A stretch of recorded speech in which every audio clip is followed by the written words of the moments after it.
মুহসিন স্তরে কেউ গেলে তখন তার মধ্যে সবসময় দুইটা জিনিস কাজ করে।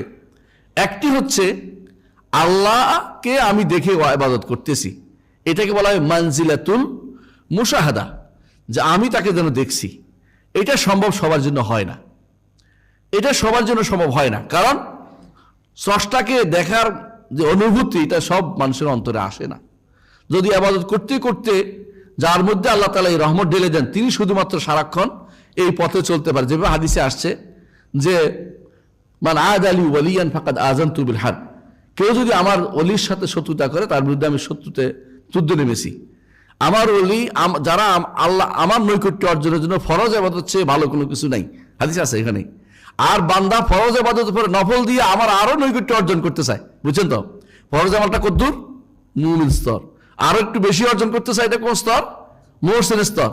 এমন একটা স্তরে সে পৌঁছে যখন সে হারামের দিকে আর পা বাড়ায় না, কারণ তার হাত আমার সন্তুষ্টির দিকে হাত দেয়, তার চলা আমার সন্তুষ্টির দিকে চলে, তার চিন্তা চেতনা আমার সন্তুষ্টির দিকে চলে। এই জায়গায় পৌঁছে গেলে এটা হচ্ছে সত্যিকারের ইহসান স্তর। ইহসান হচ্ছে এমন একটা স্তর যেখানে অর্থাৎ শুধু ফরজ ওয়াজিব জাগানো অতিরিক্ত আরো কিছু, যা বলতে পারেন সর্বোচ্চ সুন্দর যেটা হইতে পারে, সেটা সুন্দরের মধ্যে এটা আরো সুন্দর। ধরেন আপনি কাউকে তার 10 টাকা দরকার, আপনি তাকে 10 টাকা দিলেন, এটা হচ্ছে দিলেন ভালো কথা, কিন্তু তাকে 12 টাকা দিলেন, যে 10 টাকা দিলাম আরো 2 টাকা দিলাম, তো সুন্দর করে কাজটা সেরে ভালো করে খাইস, ভালো করে খাবারটা খেস, তাহলে কি হবে? এটা ইহসান। এটা হচ্ছে ইহসান। ইহসানের পর্যায়টা হচ্ছে ঈমানদারের কাঙ্ক্ষিত জায়গা। ঈমানদার এখানে যেতে হবে। এই জন্য আল্লাহ তাআলা কোরআনে কারীমে বারবার বলেছেন ইন্নাল্লাহ ইউহিব্বুল মুহসিনিন, আল্লাহ মুহসিনদের পছন্দ করেন। ইউহিব্বুল মুহসিনিন, মুহসিন যারা তাদেরকে পছন্দ করেন। শুধু আল্লাহর ইবাদতের ক্ষেত্রে নয়, ইহসানের জায়গাটা মানুষের সাথে ব্যবহারের ক্ষেত্রে রয়েছে, এমনকি প্রাণীকুলের সাথে ব্যবহারের সময় ইহসানের জায়গাটা রয়েছে। রাসূলুল্লাহ সাল্লাল্লাহু আলাইহি ওয়াসাল্লাম বলেছেন ইন্নাল্লাহ কাতাবাল ইহসান আলা কুল্লি শাই, আল্লাহ তাআলা প্রতিটি প্রাণীর সবকিছুর উপর ইহসান লিখেছেন।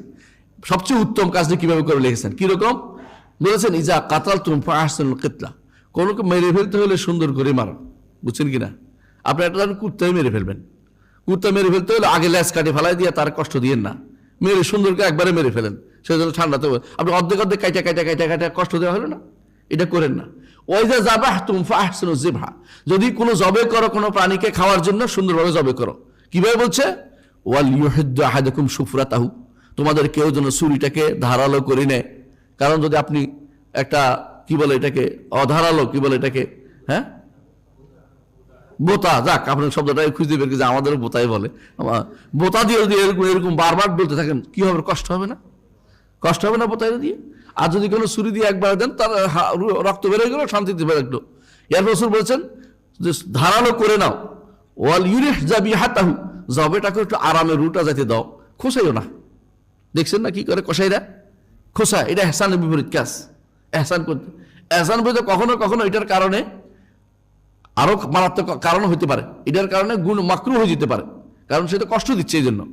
তাহলে বোঝা গেল একটা প্রাণীকুলের সাথে পর্যন্ত ইহসান আপনার রয়েছে যদি মুহসিন হন। মুহসিনের সব জায়গায় ইহসান করবেন।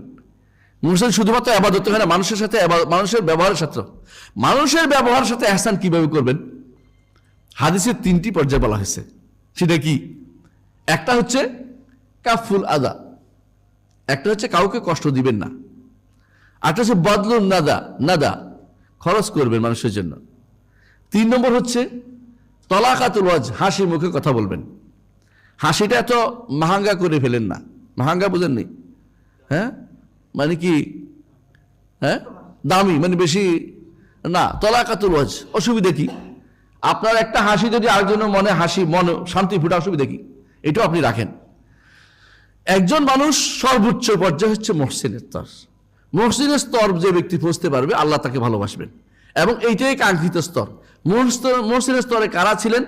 হ্যাঁ, যারা ছিল ইহদিনাস সিরাতাল মুস্তাকিম সিরাতাল্লাযীনা আন'আমতা আলাইহিম মিনান নাবিয়্যিন ওয়াস সিদ্দিকিন ওয়াশ শুহাদা ওয়াস সালিহিন হাসুনা উলাইকা রাফিকা।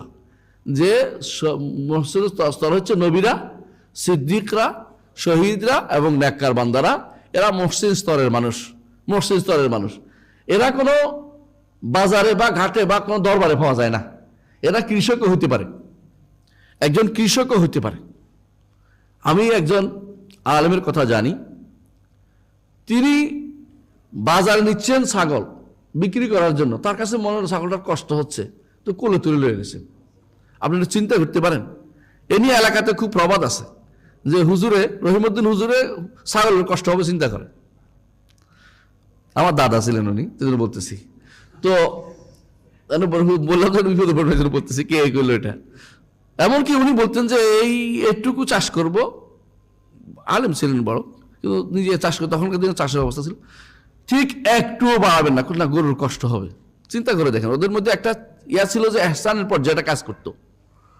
এহসানের পর্যায়ে একজন মুসলিম যাবে, এটা তার কাঙ্ক্ষিত জায়গা। সেই জায়গা যদি না যেতে পারে, অন্তত কোথায় থাকতে হবে? মুমিনের পর্যায়ে যাবে।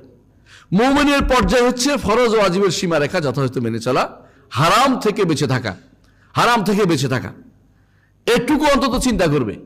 আর যদি এর চেয়ে নিচে যান, মুসলিমের স্তর, আপনি তখন বিপদে পড়ে যাবেন। এই জন্য ইমানদারের ক্ষেত্রে আমরা এটা সবসময় বলে থাকি, ইমানের 3টি স্তর রয়েছে। একটা হচ্ছে কি মুসলিম, তারপরে মুমিন, তারপরে হলো মুহসিন। এটাই কোরআনের অন্য আয়াতে বলেছে, যালিমুল লিনাফসিহি ফামিনহুম মুকতাসিদ ওয়া মিনহুম সাবিকুম বিল খায়রাত, কল্যাণে অগ্রগামী।